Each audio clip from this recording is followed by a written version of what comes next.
ఇక ఆంధ్రజ్యోతిలో ఏ వార్తలు ప్రధాన అంశాలుగా నిలిచాయి, మెయిన్ ఎడిషన్లో ఏ వార్తలు ఉన్నాయో ఒకసారి చూద్దాం.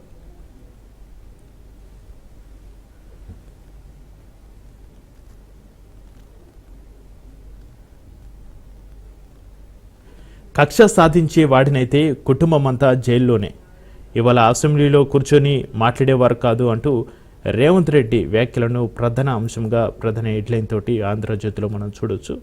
అయితే మరోపక్క కేటీఆర్ కౌంటర్ను కూడా తీసుకోవడం జరిగింది. లేని ర్యాంకులు అంటగట్టినప్పుడు నీతులు గుర్తుకు రాలేదా? భార్య పిల్లల కుటుంబాలు మీకేనా, వేరే వాళ్ళకు ఉండవా? మా ఇంట్లో పిల్లలపై బూతులు మాట్లాడింది ఈ ముఖ్యమంత్రి కాదా? సీఎంకు ఇంత అసహనం, ఆవేశం, నిస్పృహ ఎందుకో అర్థం కావట్లేదు.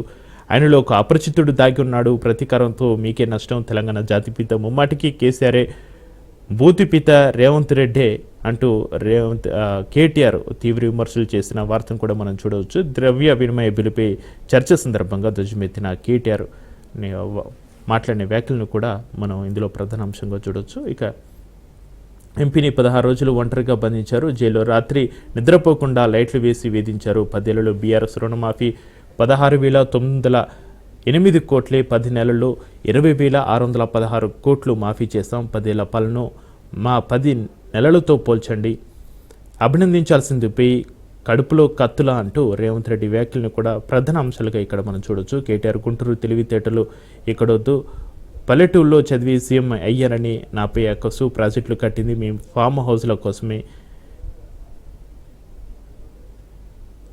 కేటీఆర్ హరీష్ రావులకు పార్టీ కుర్చీపై ఆశ, నేపాల్ తరహాలు కేసీఆర్ను తప్పించే కుట్ర, బడ్జెట్పై చర్చలో సీఎం రేవంత్ రెడ్డి తీవ్ర వ్యాఖ్యల్ని మనం చూడొచ్చు. ఇక తనది కక్ష సాధించే మనస్తత్వం అయితే మొత్తం కేసీఆర్ కుటుంబం ప్రస్తుతం చర్లపల్లి జైల్లో ఉండదని ముఖ్యమంత్రి రేవంత్ రెడ్డి సంచలన వ్యాఖ్యలు చేశారు. గురువారం బడ్జెట్పై చర్చ సందర్భంగా ముఖ్యమంత్రి కక్ష, పగ, ప్రతీకారాలకు పోతున్నారని బీఆర్ఎస్ నేత కేటీఆర్ చేసిన ఆరోపణలపై సీఎం తీవ్రంగా స్పందించారు. తాము నిజంగా కక్ష సాధింపునకు పాల్పడితే బీఆర్ఎస్ నాయకులు అసెంబ్లీలో కూర్చొని నోటికొచ్చినట్లు మాట్లాడేవారు కాదని వ్యాఖ్యానించారు. తనకు ఉంచిన చెంచల్గూడ జైల్లోనో లేకపోతే చర్లపల్లి జైల్లోనే ఉండేవారని అన్నారు. డ్రోన్ ఎగిరేస్తే 500 జరిమానా విధిస్తారు. బీఆర్ఎస్ వాళ్ళు అధికారాన్ని అడ్డం పెట్టుకొని ఎంపీనని కూడా చూడకుండా నన్ను చర్లపల్లి జైల్లో పెట్టారు. కరుడు కట్టిన నేరగాళ్లను బంధించినట్లుగా బంధించారు. 16 రోజుల పాటు కంటికి మనిషి కనిపించకుండా నక్సల్స్ను ఉంచే డిటెన్షన్ సెల్లో ఉంచారు అంటూ రేవంత్ రెడ్డి వ్యాఖ్యలన్నీ మనం ఈ ఆంధ్రజ్యోతిలో చూడొచ్చు. ఇక 6,729 మంది అవుట్, పదవి విరమణ చేసి కాంట్రాక్టుపై పనిచేసిన వారిపై వేటు అంటూ మరో వార్తను మెయిన్ హెడ్లింగ్గా చూడొచ్చు.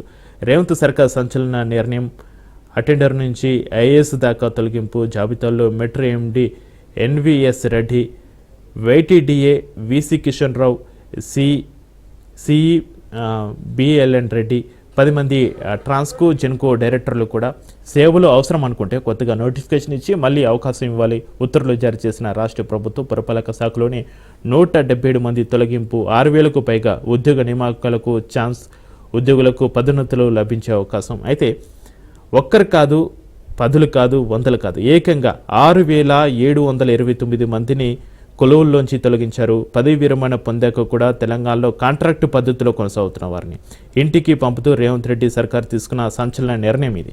అయితే ప్రభుత్వం ఒక్క ఉత్తర్వుతో 6,729 మందిని ఇంటికి పంపించింది. ఇలా తొలగించిన వారిలో అటెండర్ మొదలు ఐఏఎస్ అధికారి దాకా ఉండడం గమనార్హం. ఈ జాబితాలో metro rail MD NVS Reddy, Yadagirigutta ఆలయ అభివృద్ధి ప్రాధికార సంస్థ అంటే YTDA vice chairman G Kishan Rao, consultant engineer BLN Reddy, 10 మంది ట్రాన్స్కో, జెన్కో డైరెక్టర్లు ఉన్నారు. ఈ మేరకు ప్రభుత్వ ప్రధాన కార్యదర్శి శాంతికుమారి ఉత్తర్వులు జారీ చేశారు.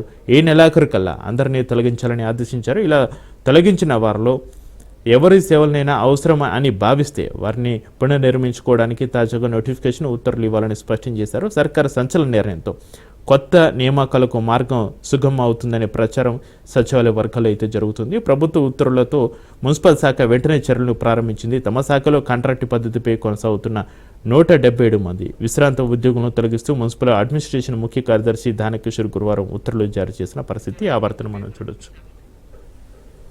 ఇక నమస్తే తెలంగాణలో ఏ వార్తలు ప్రధాన అంశాలుగా నిలిచాయో ఒకసారి చూద్దాం.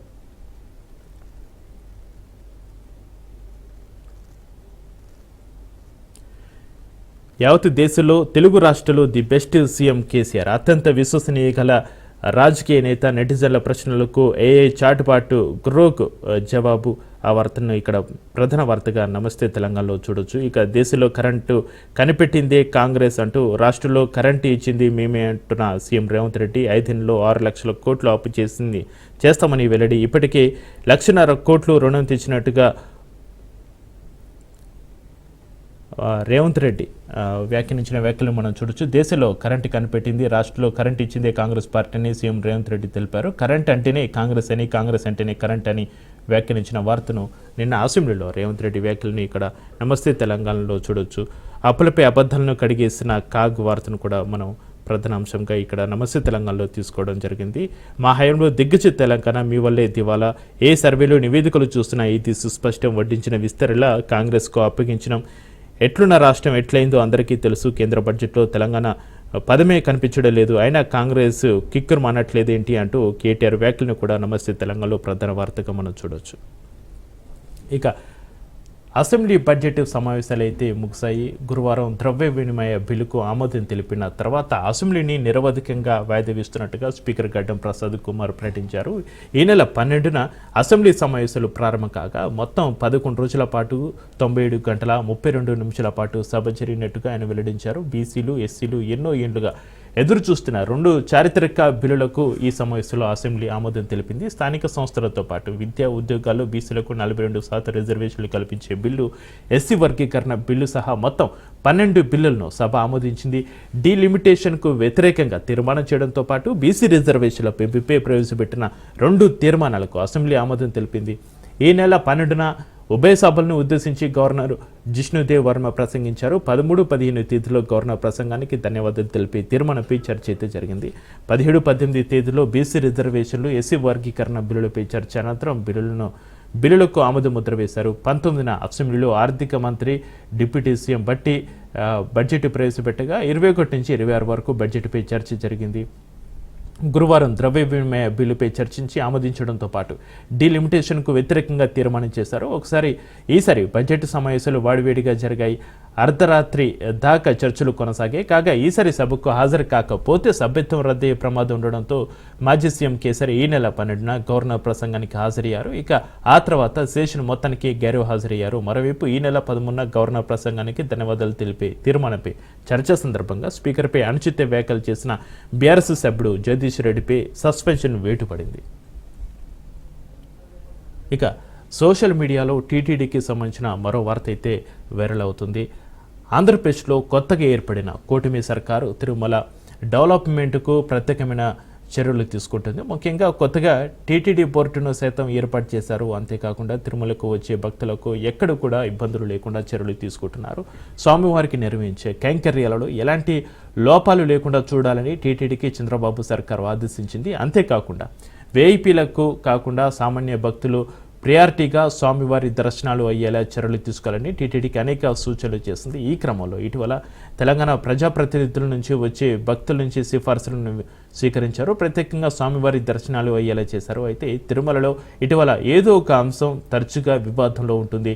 లడ్డీ వివాదం బయటపడినప్పటి నుంచి తిరుమలలో ఏదో ఒక ఘటన జరుగుతూ వార్తలు అయితే ఉంటుంది. వైకుంఠ ఏకాదశి వేళ తొక్కిసలాట చోటు చేసుకుంది. తిరుమలలో కొంతమంది రాజకీయాలు మాట్లాడారు. ఫోటోషూటు, రీల్స్లతో తిరుమలలో కొందరు ఇష్టం ఉన్నట్లుగా ప్రవర్తించారు. తిరుమలలో ఘాట్ రోడ్లలో కొన్ని ప్రమాదాలు సైతం చోటు చేసుకున్నాయి. ఎన్నిసార్లు చెప్పినా కూడా శ్రీవారి ఆలయంపై నుంచి విమానాలు ఇప్పటికీ కూడా వెళ్తున్నాయి. ఆగమ శాస్త్రం ప్రకారం స్వామివారి ఆలయంపై నుంచి విమానాలు ఎగరకుండా చర్యలు తీసుకోవాలని టీటీడీ ఇప్పటికే ఏపీ ప్రభుత్వానికి, పౌర విమానయాన సంస్థకు సైతం లేఖలు రాసింది. ఇక తిరుమలలో అన్యమత ప్రచారం, మాంసం, మద్యపానం వంటి ఘటనలు తరచుగా వెలుగులోకి వస్తున్నాయి. ఈ క్రమంలో పాప వినాశనంలో బోటింగ్ అంశం ప్రస్తుతం వివాదానికి కారణమైంది. తిరుమలలోని పాప వినాశనంను భక్తులు ఎంతో పవిత్రంగా భావిస్తారు. ఇటీవల ఫారెస్ట్ సిబ్బంది పాప వినాశనంలో ట్రయల్ బోటింగ్ను నిర్వహించారు.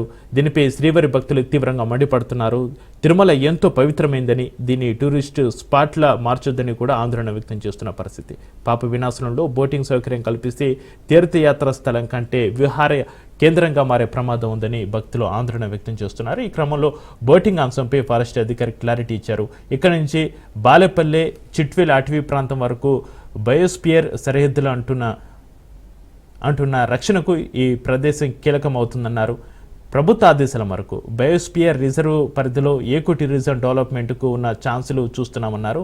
తిరుమల వంటి పుణ్యక్షేత్రం పరిధిలో ఇలాంటి ప్రత్యేక కార్యక్రమాలు చేపట్టే ముందు అందరి అభిప్రాయాలు తీసుకుంటామని, సమ్మతి లభిస్తేనే ముందుకెళ్తామని చెప్పారు. మరోవైపు సనాతన ధర్మం కోసం ఉద్యమం చేస్తున్న పవన్ కళ్యాణ్ మంత్రిగా ఉన్న శాఖ అధికారులు బోటింగ్ లాంటివి చేయడానికి ప్రయత్నిస్తుండడం ఎంతవరకు సమంజసం అని భక్తులైతే ఒకవైపు మండిపడుతున్న పరిస్థితి. పాప వినాశన పవిత్రతను కాపాడాలని డిప్యూటీ సీఎం పవన్ కళ్యాణ్కు టీటీడీని భక్తులైతే కోరుతున్న పరిస్థితి.